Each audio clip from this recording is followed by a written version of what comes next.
I think society has a very short memory. I don't think they remember. I don't think the younger generations realize how close and how severe the consequences of the Cold War, the conflict that we went through, really was. The Cold War was a frightening time for the many people involved and must not be forgotten. The Cold War was fought from 1947 to around 1991. This battle pitted the Western Bloc made up of the United States of America, Canada, and several Western European nations such as England, France, and West Germany against the Eastern Bloc made up of the Union of Soviet Socialist Republics, or USSR for short, East Germany, and several Eastern European nations such as Czechoslovakia, Poland, and Bulgaria. Despite being titled a war, there was no instance of any large-scale physical fighting by the two major powers, the US and the USSR, only threats and propaganda. The USSR believed the adoption of communism around the world would be beneficial, while the United States believed the communism should be stopped at all costs. There were many decisive events during the span of the Cold War, many of which left legacies that affect lives today.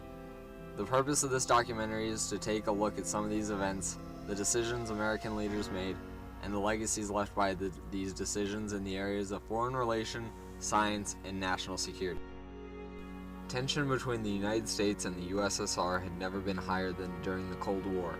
At any moment, the two nations were prepared for an attack that would incite a nuclear war. This created unprecedented pressure to create a diplomatic resolution that would please the leaders of both nations. I say they were absolutely dire. It is, in my opinion, again, the only time in history that I could honestly say the fate of the world rested on one man's decision, and hopefully we'll never get there again. In early October 1962, an American U-2 surveillance plane took hundreds of photographs of Cuba. What these photographs depicted sent the White House into an intense situation full of decisions that could begin carving a path towards peace or mark the beginning of a nuclear war. All of these decisions were made in just 13 days. On October 16, 1962, President John F. Kennedy and a group of foreign policy and national defense officials were shown and educated on the pictures taken by the U-2. The pictures depicted nuclear weapon sites being built by the USSR in Cuba. The initial fear was the proximity of Cuba to Florida. At this time, President Kennedy was told he had to make a decision between two options: call in an airstrike and invade Cuba, or set up a ring of ships around Cuba to quarantine the country, thus stopping the flow of materials needed to build nuclear weapon sites. On October 20th, President Kennedy and his advisors decided on the quarantine.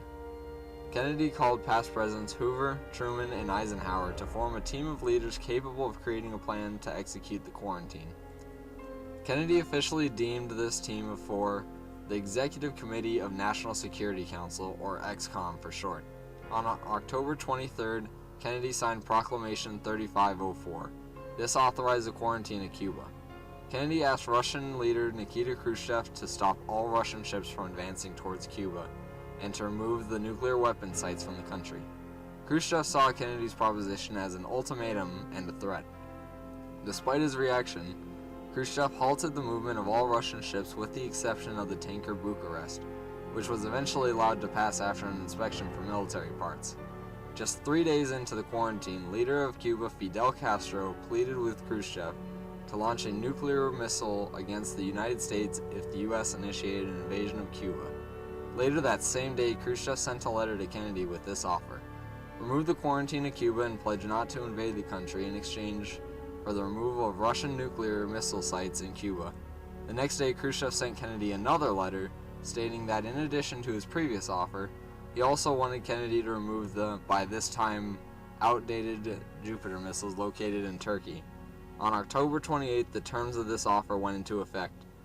The USSR began removing its nuclear missile sites, and the US removed the quarantine and its Jupiter missiles in Turkey. The Cuban Missile Crisis is a good example of American leadership. President Kennedy took advantage of everything he could. He did not make a decision without first consulting advisors and even past leaders of the United States. He made a well-informed decision that involved peace rather than violence. If he had ordered an invasion of Cuba, a nuclear war would have most likely occurred. President John F. Kennedy effectively kept the peace under an immense amount of pressure in a time full of tension and risk. During the Cold War, millions of people were constantly on high alert from the threat of a possible Third World War. Due to the high tension, the United States had to heighten national security. There was one leader who made several very important additions to the national security of the United States after signing a document known as the National Security Act of 1947. This man was President Harry S. Truman. The significance of the National Security Act of 1947 can be divided into 3 points: the unification of the Army, Air Force, and Navy branches of military, the creation of the National Security Council, which was crucial to forming new national security policies, and the creation of the Central Intelligence Agency, or CIA. The main purpose of the National Security Council, or NSC, was and is still to form and give advice to the President on matters concerning national security and foreign affairs. The President also uses the NSC to coordinate foreign policies with other government agencies. The NSC is crucial in presidential decision-making because the NSC can share its information with the President and guide him towards the best course of action. Along with the creation of the National Security Council, the Central Intelligence Agency, abbreviated CIA, was also created. When President Truman began his time in office at the end of World War II, he and a vast majority of other United States leaders agreed a restructuring of the intelligence establishment of the Office of Strategic Services, OSS for short, was in order. The OSS was an intelligence agency created during World War II with the purpose of gathering intelligence from enemies of the United States and sabotaging their plans. At the end of World War II, the OSS was disbanded due to the United States' desire to return to normalcy. After the signing of the National Security Act in 1947, Truman and Coordinator of Information William J. Donovan created the Central Intelligence Agency. The CIA was responsible for the same task during the Cold War as the OSS had been during World War II. The CIA would also carry out orders given by the NSC if they related to intelligence. The space race was a competition between the United States and the USSR from 1957 to 1972. The goal for both nations was to land humans on the moon. This competition would increase the rate of advancement in science and technology to a rate never before reached. That has been fantastic for the terminology. In a nutshell, there's nothing like a good war or the threat of a war to get the scientists working on all kinds of different technologies. The Soviets became the first nation to launch a satellite into space on October 4th, 1957. They called this satellite Sputnik 1. Despite losing the race to launch the first Earth-orbiting satellite, the United States were not far behind. The US launched Explorer 1 on January 31st, 1958. The Soviets would also defeat the Americans in sending the first living creature into space, launching the first man into space, and completing the first spacewalk. Despite being bested in these portions of the race, the United States kept their sights on the goal, landing the first man on the moon. After several more years of research and testing, the US finally accomplished the goal. On July 20th, 1969, 2 American astronauts, Neil Armstrong and Edwin Buzz Aldrin, took the first ever human steps on the moon, thus solidifying the United States' victory into space and beyond. The space race could arguably be considered the time where the United States and the USSR were the farthest from war. The two nations were focused on winning the space race. They pushed each other, and today the world has benefited from this competition. Without this competition, we may have just been barely landing on the moon today. Instead, we know as much as we do about space because of the discoveries made during the space race.